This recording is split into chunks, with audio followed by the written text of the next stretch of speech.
Good day. This is going to be a long, intense review of Raquel Welch in her honor.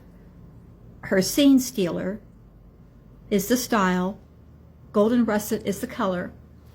I'll be taking off the wig, but I'll be getting into the glues that work to keep your wig down, the kind of caps to wear, the tools to use to really keep your wig very, very clean, at least extend it so that you don't have to be washing it once a week. You might even be able to get by with maybe once every 3 weeks if it's a daily wear type of a wig.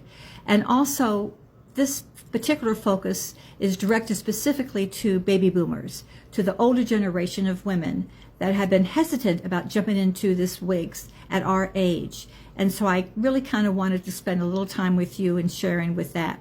But for those of you that want just a really quick review, 1, 2, 3, on my 3-minute video today, I do get into the basics as far as how much it weighs, the way it's made, the lace front monofilament, the length, the scalp size, all those details for you, and various ways of styling. However, let's get back and honor Raquel Welch, and particularly since I'm targeting the senior baby boomers. You remember back in the 70s, the kind of wigs kind of had one part which you couldn't move around. Well, today, the way wigs are made, what they call is a monofilament top. Usually the monofilament top is what they call hand-tied or hand-stitched. What it means is that it's almost like a flat, but it's very flexible, meaning that you can part your wig in the middle, to the right, to the left, a little bit in the back, a little bit in the front. It's seamless. It's almost like it's your own scalp. Number 2, what I like about a lot of my wigs, in addition to the monofilament, I usually tend to prefer the wigs that actually have a lace front.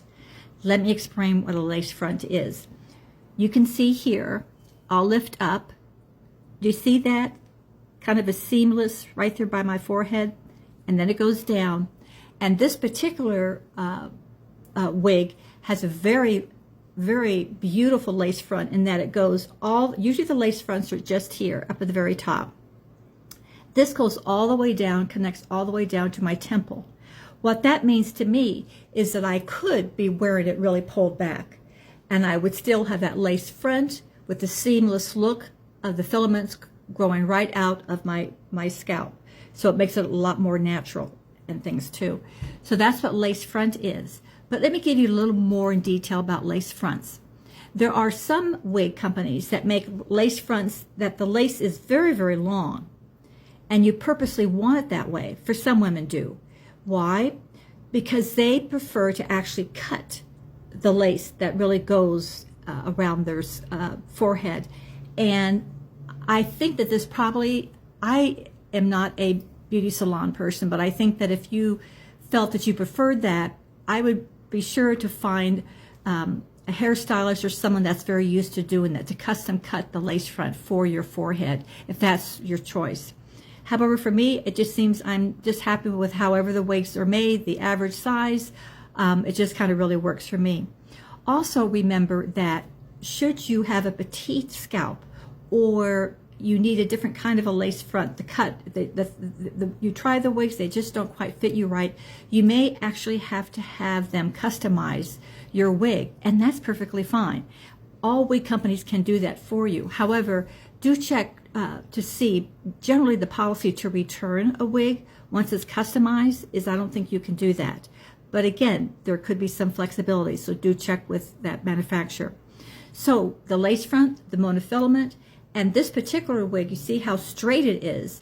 But however, this is what they call true to life, heat friendly wig. Now, synthetic wigs, you'll get some wigs that are heat friendly, and that means that you could actually use your curling iron. However, they recommend that it not exceed more than 275 to 300 degrees Fahrenheit, or some that are not heat friendly. And you would never ever want to use your curling iron because you actually will destroy the actual the synthetic fibers too. So just be aware of that. This particular one is heat friendly, so as straight as it is, I could use my curling iron and really, curl it up. But let's get into the wig itself. It's a little over 5 ounces, so it's very, very lightweight. It's inside, when I take it off, I'll always show you the wefting. The wefting is have open where this machine stitch of the cap is, meaning that air circulation is outstanding. Particularly now that we're getting into our summer months, you would be totally. It's very cool. It's very lightweight. So believe me, I have worn up this particular wig because this is brand new. I just took it out of the box.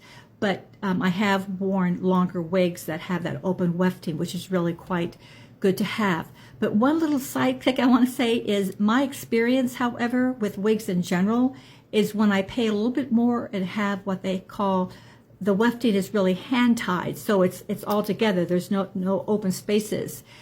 That actually fits my scalp. At least initially in the beginning of my journey, I just felt a little more snug that the wig to me personally stayed on. But anyway, I'll show you that when I take off my wig.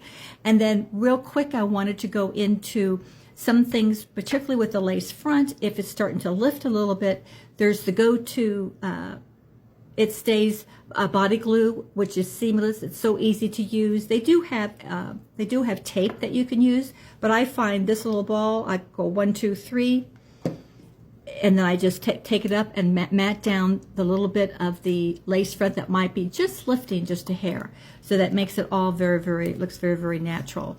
And also, when you take it off and don't rip it up. All you need to do is take a little bit of water, just a little dab of do-you, and the whole thing very seamlessly, very easy lifts up. Okay, so let's get into the styling. Now, be sure that you always wear a cap, a full cap, not just the bands, if you want to preserve and not have to always wash your wig all the time. And that reason is, to me, is because your own hair, you will be releasing, oils and stuff from your own scalp. And why blend that into your wig? If you have these caps, it just is another layer to prevent that. And it just extends the life of your wig, as well as you don't have to wash it quite as often. If I'm wearing a wig every day, if I'm very meticulous in the tools that I use, meaning that they're plastic, only use your wig brushes or your wig combs that you have right here, which are just great. But if you do that, then you will be just fine. It just lasts longer and you don't have to wash it. So this particular wig, all right, it is very, very long, like you can say. And to be honest, I'm not sure if I'm going to keep this because it really, really wants to come down straight into my face. For you young people, this would be great. But for me, I really like to always wear my things back. But let's take a look at it, okay? See, here's the cap that's totally full. And let's look at the lace front that you see right here. Beautiful. Goes all the way down to the temple, to the side. And this is what I call the wefting, or they call the wefting. You see these openings? This is where the synthetic fibers are machine stitched. Okay? Alrighty. And then one other thing too, always keep your the tag attached if you're going to return it. Sometimes some companies will not receive them back if they pick up a fragrance. So don't be spraying perfume quite yet, as well as if the tag's not attached. So basically, this is a seamless, great wig. And let me see if I can get it back on very quickly for you. And go to the temples, line it up, then go to the mirror, and then just pull back the cap, the lace front, and away you go. And let me just show you. See how long it is? It's like 12 to 15 inches, like from the nape and stuff.